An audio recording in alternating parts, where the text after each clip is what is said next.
If you lose your fight and there's a lake where we're standing, how far underwater will we be? Right here, it might be 7 foot deep right here. It might be top of my hand.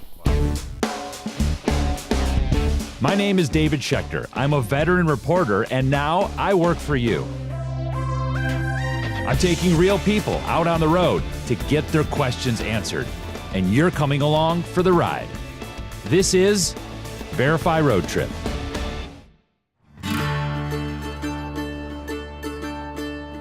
It's hard to wrap your mind around how fast Texas is growing.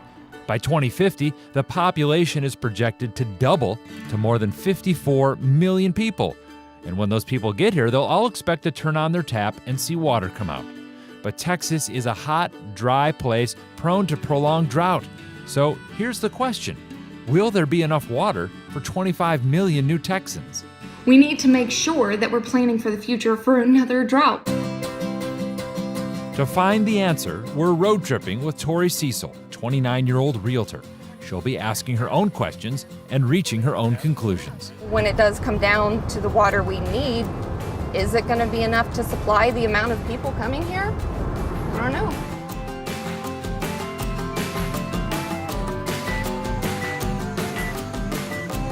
Here in East Texas, there are plans to turn the Sulphur River into a new reservoir called Marvin Nichols Lake.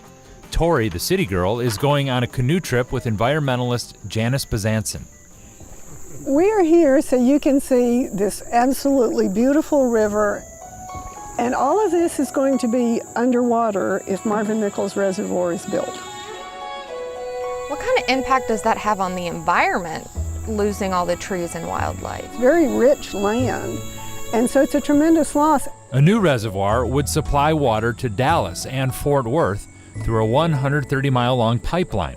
But Janice says we should use the water we have more wisely instead of building new lakes. If the population of the state is going to double, don't we need more reservoirs? Reservoirs don't create water, they simply store it. If you want Texas to continue to grow and be economically viable, you've got to be sure of your water supply. But there are other ways to do it. The proposed lake is 72,000 acres. We drove deep into the woods of Red River County to talk to Max Shoemake. His family land here could end up underwater. Emotionally, how important is this land to you? We'd never be able to walk here again. My kids would never be able to walk here. Grandkids and great-grandkids. This land's not for sale at any price. His family's made a living here since the 1830s, back when it was the Republic of Texas. What would your solution for water be? Conservation. We have plenty of water. Our biggest complaint is, why should we give up our land, our livelihoods, so that they can water their grass in Dallas? How did you feel about how he felt about the land? It was heartbreaking. I mean, it's not only that they could potentially lose the land, that's how they pay their bills and feed their families.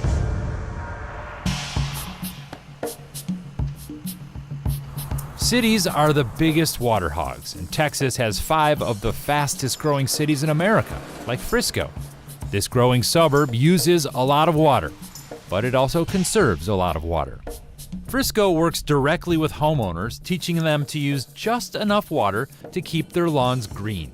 The weather data the city collects here has helped save billions of gallons. Because of this one weather station. Did you think she was going to say that? No, not I didn't think you were going to say that.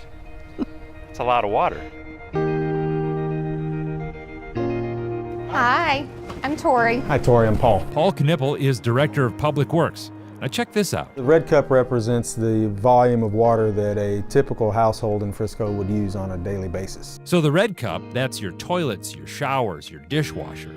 All the blue cups is what it can take to water your precious green lawn. If someone is irrigating their lawn in an appropriate manner, these 15 blue cups gets reduced down to 3. Yeah, that's crazy. Never would have thought it would be that big of a difference.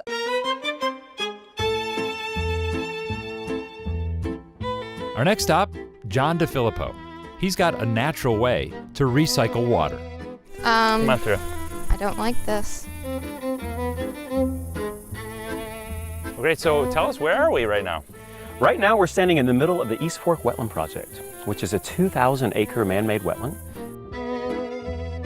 At the John Bunker Sands Wetland Center, millions of gallons of filtered sewage water is filtered again here by Mother Nature. Then it's returned to the water system so we can eventually drink it. Would this be an alternative to building more reservoirs? Yes. So recycling water saves water. But is that enough?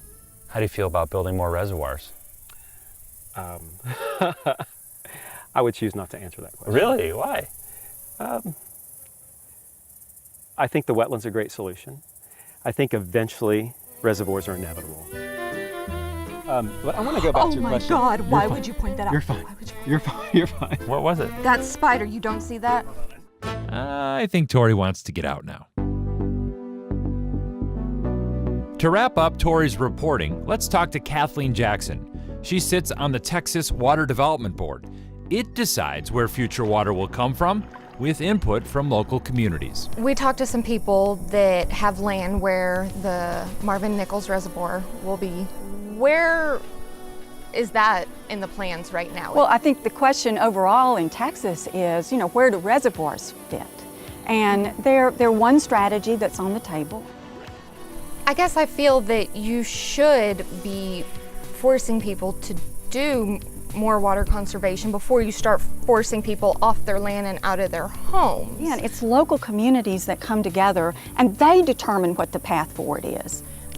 Are you comfortable with that answer? I mean, comfortable? No. But it's the answer. Okay, we've covered a lot of ground here. It's time to wrap it up.